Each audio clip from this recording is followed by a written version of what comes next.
Warahmatullahi wabarakatuh. Perkenalkan, nama saya adalah Faiz Kumara Wicaksana. Saya perwakilan dari tim saya.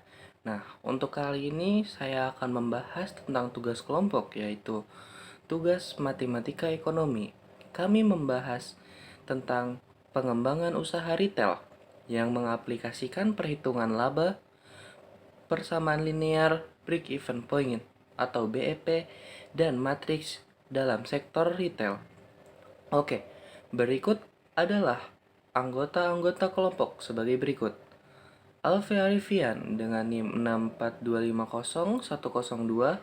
Yang kedua yaitu Andre Oktovan dengan nomor NIM 64251-684. Dan juga Bahrul Asngari dengan nomor NIM 64250-313. Dan saya juga Faiz Kumara Wicaksana dengan NIM 64250-945. Dan yang terakhir yaitu Raka Wahyu Asmara Putra dengan nomor NIM 64250-930.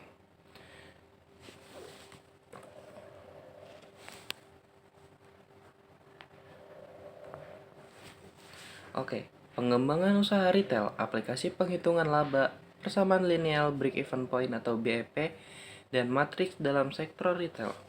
Pendahuluan, latar belakang masalah, rumusan masalah, dan tujuan penulisan kajian pengembangan retail. Yang pertama, yaitu latar belakang dan tujuan. Latar belakang, pengembangan bisnis retail menuntut efisien operasional. Pengusaha tidak hanya dituntut memiliki kepekaan pasar, melainkan harus mampu menerapkan instrumen kuantitatif secara presisi untuk keputusan operasional yang andal. Matematika menjadi pilar analisis utama dalam kalkulasi profitabilitas.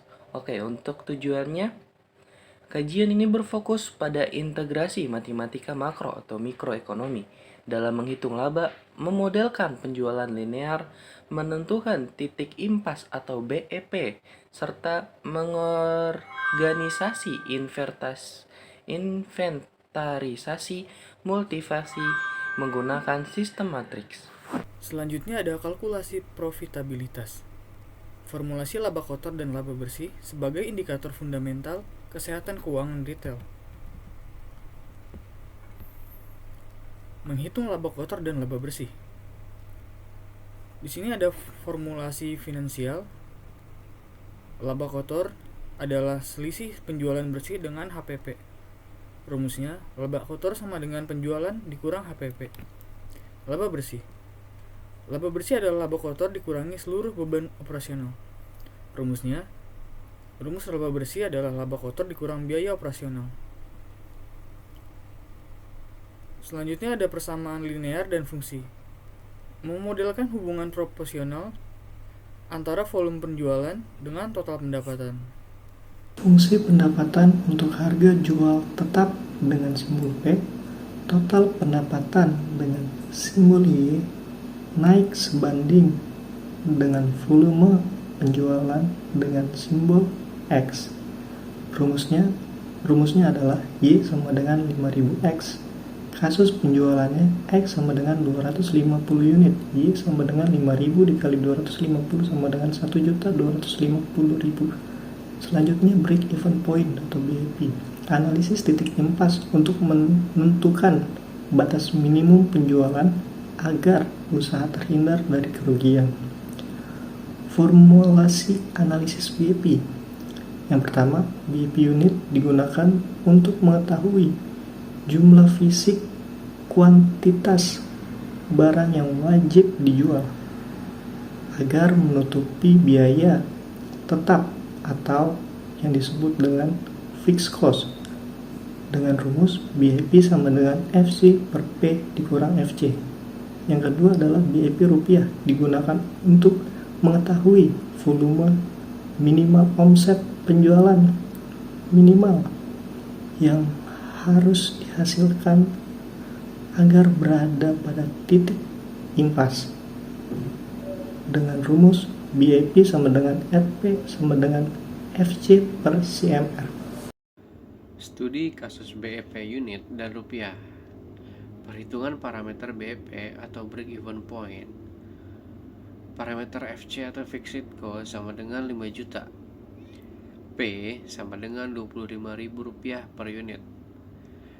VC atau variable cost sama dengan 15.000 per unit.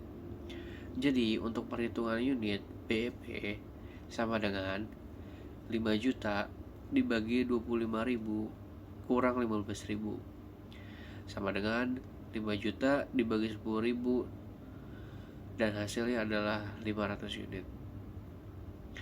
Contoh BEP rupiah toko Maju Jaya. FC atau fixed cost sama dengan 8 juta dengan CMR atau contribution margin ratio di angka 0,4. Perhitungan untuk BEP-nya adalah 8 juta dibagi 0,4. Hasilnya adalah 20 juta. Dan untuk penerapan matriks ini untuk mengorganisasikan kompleksitas data kuantitas dan harga barang yang menghasilkan nilai pendapatan agregat. Selanjutnya ada kombinasi matriks transaksi. Perkalian matriks volume penjualan A ordo 1x3 dengan matriks harga B ordo 3x1. A kali B sama dengan 180-60 kali 75.000, 18.000, 35.000. 100 dikali 75.000 ditambah 80 kali 18.000 ditambah 60 dikali 35.000. Jadi total keseluruhan 7.500.000 ditambah 1.440.000 ditambah 2.100.000 sama dengan 11.040.000. Bisa kita lihat distribusi omset penjualan harian dari 3 komoditas ini. Yang pertama ada di harga beras di 7.500.000 dan gula di 1.440.000 dan minyak goreng 2.100.000. Dan kesimpulan strategisnya adalah yang pertama, akurasi pengambilan keputusan. Pemahaman rumus laba kotor dan bersih yang akurat mengeliminasi kesalahan estimasi likuiditas harian retail. Yang kedua, ada prediktabilitas dengan fungsi linear. Persamaan linear memungkinkan estimasi pertumbuhan pendapatan dengan andal berdasarkan variasi target penjualan. Yang ketiga, mitigasi risiko kerugian via BEP. Kalkulasi BEP menetapkan garis batas pengaman antara zona kerugian dengan zona profitabilitas bisnis. Dan yang terakhir, yang keempat, efisiensi operasional dengan matriks. Operasional multi cabang dan multi produk dapat dimodelkan secara efisien menggunakan operasi matriks komputerisasi. Sekian pembahasan dari kami. Kurang lebihnya mohon maaf atas kesalahan kata-kata atau percakapan dari saya dan teman-teman saya. Terima kasih.